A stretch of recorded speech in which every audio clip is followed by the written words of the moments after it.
Hello, everybody. This is Ellen Baker Dubois from businessenglishalure.com. And we're back today with another video, Ask an Expert. It's a series of interviews with experts from the field of English as a foreign language. Today, our guest is Gabriella Kovacs.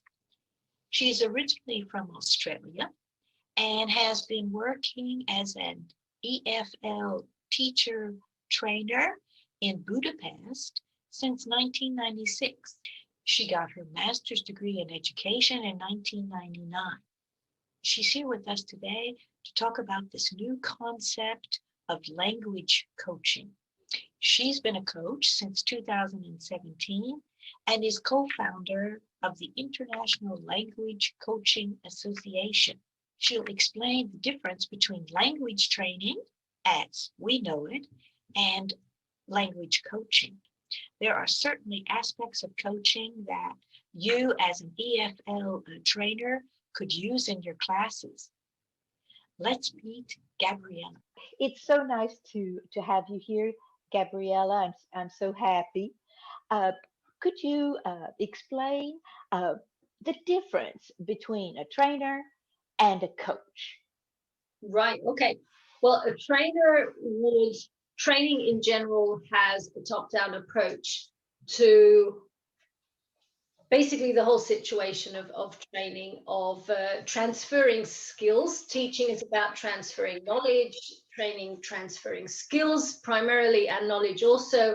And coaching would be supporting development of the approach, the mindset to skills and knowledge acquisition, basically.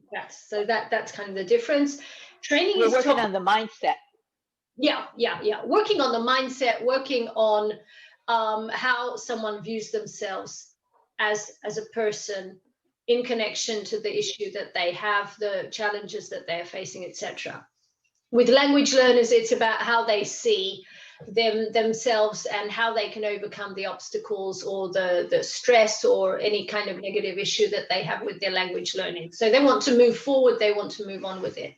Now, training is going to be top down because the trainer or the training organization, language school, whatever, or the company who is the stakeholder in the situation has their own expectations, their goals, their requirements, and the attendees do not have too much say in what will actually happen in the training process, right? So they're put into it, and if they're lucky, they're actually going to make progress. If not, they've still attended, and kind of you've got the boxes ticked, right? So that's how it goes.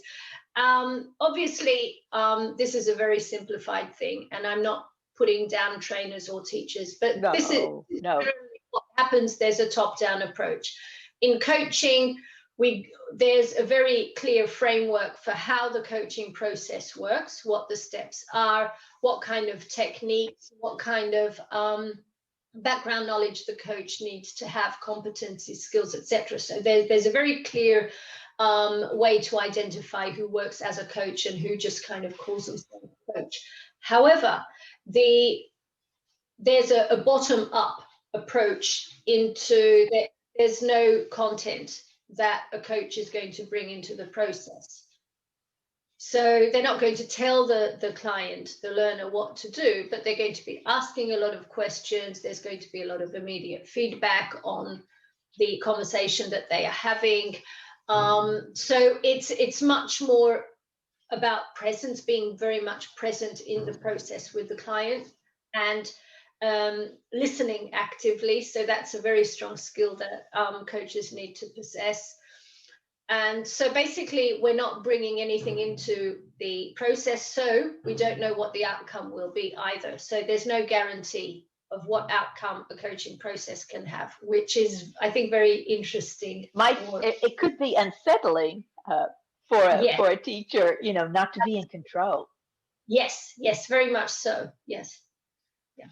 Oh, well, this sounds great. What would a first class look like? A first session look like? Right. Okay. From a coach's point of view. Okay. So as I mentioned before, that coaching has a pretty strict framework. So there's no content in the process itself. So the coach doesn't bring any content, but works with the framework of having a chemistry call, first of all. So a 15-20 minute conversation where they like that name, chemistry call. Chemistry call. So basically we see whether the chemistry works between the coach and the client or clients or a group. So they have to decide whether, yes, they agree to work with each other, or no, this is not a good fit. We're not going to be able to support each other in even for the group members. Interesting. Yeah, that's how it would work. Obviously, there are situations when the chemistry call is much more about identifying what goals the learner has, what expectations they have, and to basically for the coach to decide whether those goals can be coached or not. So some people might have expectations about coaching which are not for coaching, but for training. So if someone says, okay, I need better vocabulary, then there's not much a coach can do. A coach can help them to identify processes in which their vocabulary can be boosted productively, so we can work on that. Or if they find it difficult to learn new words, then we can work around that and try to find ways in which they can be more effective language vocabulary learners. But I'm not going to teach them new vocabulary in a coaching session, right?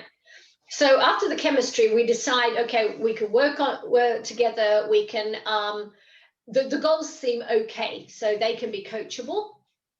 Then I send out a coaching contract, and we also look at what it is that the process itself contains. So I send out a document describing what the coaching process is, how it works, what kind of techniques, not too technical, but just, 1 or 2 pages of what to expect, okay? So that it's not a kind of, well, I don't know what it is. I don't know if I want to buy into this, if I want to pay for it. And, so just to clarify the uncertainty.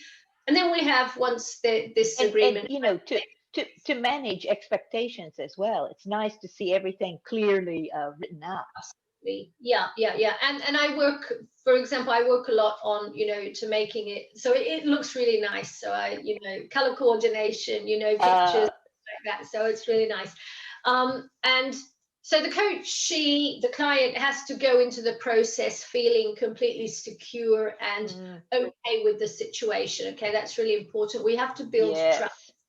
Yeah, so it's a new thing for them, for some of them.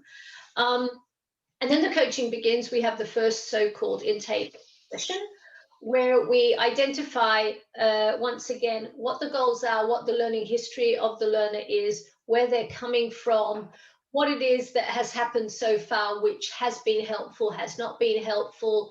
And primarily, we're looking at where they are now, what they need, and to identify those goals, to be more specific, to break them down into sub-goals, whatever. We create an action plan, and we start focusing on how they can reach it. Yes, an action plan, indeed. Yes. So that's kind of the end of the first session. That's the goal that you want to have. It doesn't always happen, because sometimes the conversation just takes a completely different turn. That's why there's no objective. I can't say, yes, the objective of the intake is to have an action plan. It doesn't always happen. Okay, so well, you need to have a certain level to accept spontaneity and accept change and lose a little control. Yes, absolutely. I mean, you've mentioned control twice now. It's all about pushing in a positive way, but pushing the responsibility onto the client so that they get the control panel. So it's a little bit like, when you're learning to drive and you've got the instructor next to you. And it's always kind of a safe bet, because they can always step on the brakes. They can always change gear for you or whatever. But I think in coaching, what we do is we say, okay, I'm going to sit next to you. And of course, you can't do this when you're learning to drive a car, but you say, I'm just going to ask you questions, okay? I'm not going to do anything. So it's basically, it's free falling from the beginning. And it means that we trust, we believe that the learner does have solutions, does have ideas.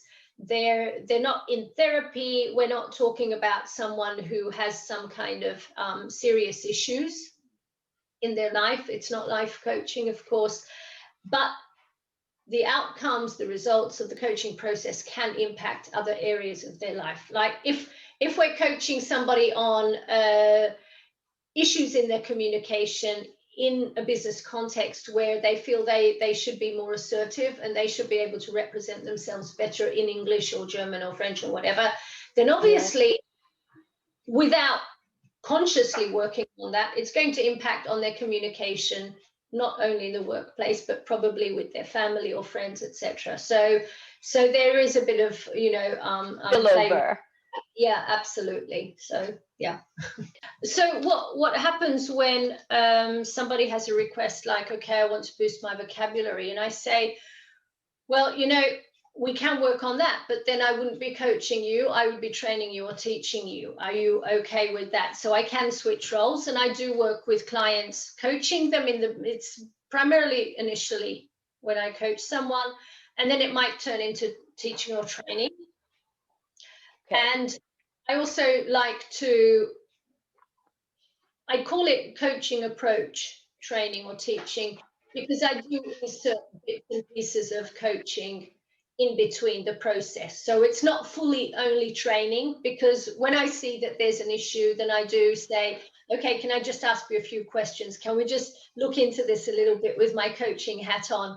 And, you always coach with permission. So this might be interesting for a lot of teachers, is to be able to do both, to change those hats, yeah.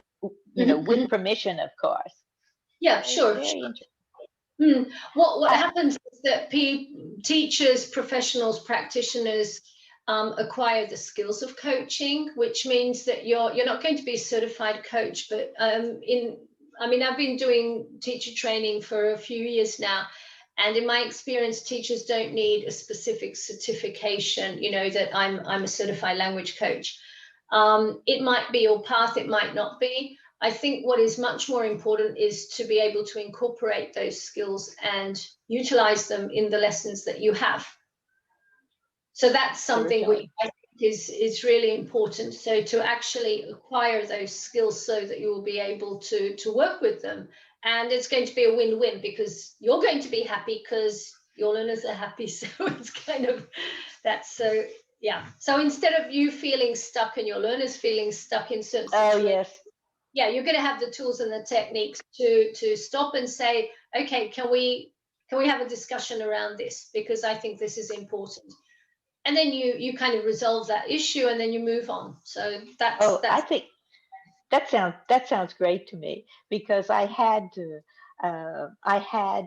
experiences in the past where I just felt so frustrated. I felt so I had so much empathy for my students, and they were in very stressful situations, and they had a lot of baggage from the past, critical teachers in school, humiliation. So I think these kind of coaching skills would help a lot of teachers.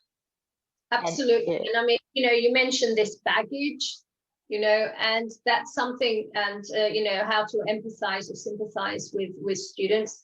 That's something which coaching can help overcome, because there are limitations to how much empathy you can give and how much sympathy, which is, of course, it's important, and we're people, right? So it's not that a coach is not empathic, but you do need to know that that's not going to move your learners forward towards their goals. So they can be complaining and coming up with excuses and having life issues which are not helping them to do homework. Okay, with a very, very simple example, and you can say, I hear you, I totally understand your situation. What is it that we can do now that will help you to be able to focus on your homework?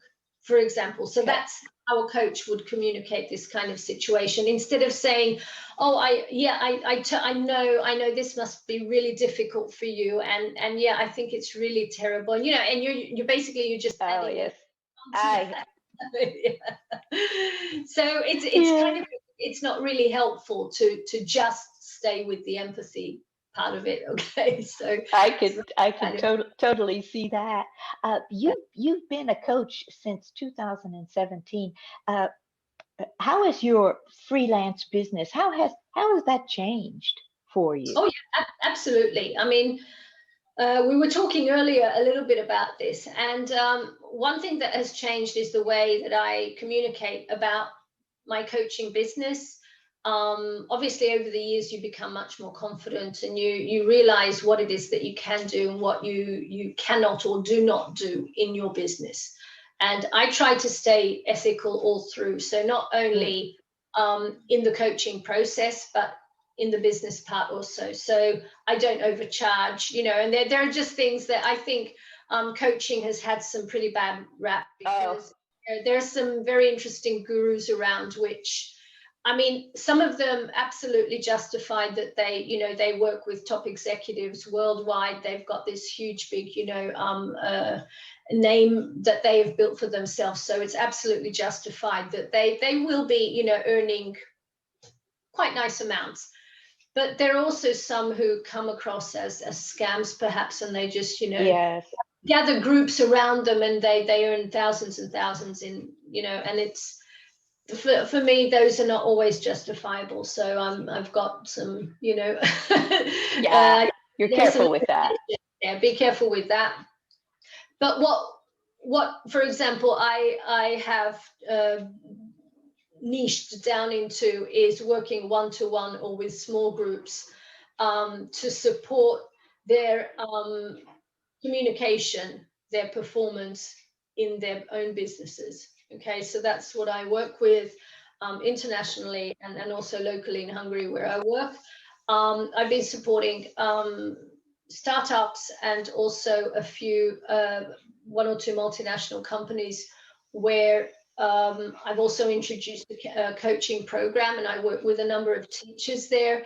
And I do the coaching part of it initially at the beginning of the program, which fires up the motivation and gets them really excited and more clear on what they can expect and what they want to do. So they kind of, it's thinking together, it's co-creating, what's going to go on in the classes themselves, and the teachers there, they're involved, and it gives them a completely different perspective and way to start the whole process of Oh, teaching the learners. I just love that, starting out with coaching, and the teachers are present, and then this coaching leads into a training program. Oh, Yes, that sounds absolutely. like a really good product.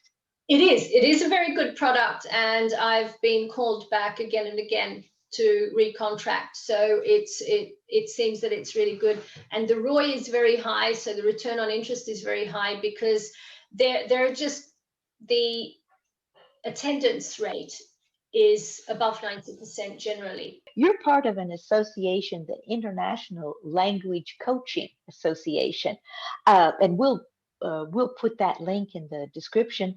What can a teacher do today to maybe start to investigate in becoming a coach? Right. Okay. Well, the first step is to decide, of course, how much time and energy you want to put into it, because, becoming a coach is not about a weekend program. So if someone, says that you can call yourself a coach if you attend my program. My program is Ah, days long, and you'll be a fantastic coach after that. Once again, take it with a pinch of salt, okay? Just be careful. I mean, you won't be a teacher in 3 days either. You won't be a coach in 3 days. right. I mean, it's the same. It's just a different profession. So at the International Language Coaching Association, which we call ILCA for short, I'm the co-founder with Carrie McKinnon. And we created this association to support language teachers who are on their journey to become coaches, language coaches, or who want to acquire the skills of coaching that they can use in their classes. So actually, you can decide. We've got a 4-5 part program, the field program, which we usually offer teachers transitioning from teacher to coach, and they're somewhere on that journey, and they just want to get beyond the intuition part, that I've been doing a lot of this intuitively. Great, okay, but do you have a framework? Do you have resources? Do you have handouts? Do you know what kind of tools you can use actively in your classes so that you can actually call that coaching? And learning active listening, questioning skills, all that. So we go through that, how to handle excuses. So these are things that we work on, how to motivate with coaching, things like that. And basically we suggest going through the program with doing the foundation and expansion courses, which are the first 2 parts, where you learn the basics, the foundations of coaching, and then you can move on to the next 2 parts, which are about how to apply all this in a business context, and what you can use from business mentality, business mindset, and different kind of skills that you can adopt from business and use it with a coaching twist and apply it in your classes. So business English teachers, I think this is your thing, definitely. Oh yeah, oh yeah, oh yeah. We love that, SMART goals and yes, absolutely. So that's just one of them. And we've got a YouTube channel, we've got ebooks, we've got language coaching markers, which kind of list all the prerequisites for someone to be a coach or to be able to call themselves a coach. So there are a lot of resources there. We have a newsletter. I think that would be the first step of an action plan. So these things. Okay, so everybody listening today, if this looks interesting, the first thing to do is to go to your website and sign up for the newsletter. Yes. And have a look at the course and the different modules. This probably will be a long-term commitment if we decide to become a real coach. Right, absolutely. I mean, we're just one organization. There are a lot of organizations. International Coaching Federation, which is it's the biggest global association for coaching. So that's a kind of rock you can count on to for development. So that's important. And of course, you can do a small commitment thing, which is joining our members only zone, which means that you get a lot of resources, goodies, articles, things like that. Members only zone. Okay, that does sound good. Yes. All right. Well, I'm sure, I'm excited, and I'm sure a lot of the listeners today are too. Thank you so much, Gabrielle, for sharing your time with us today. Thank you very much for the interview. Thank you very much. Bye-bye.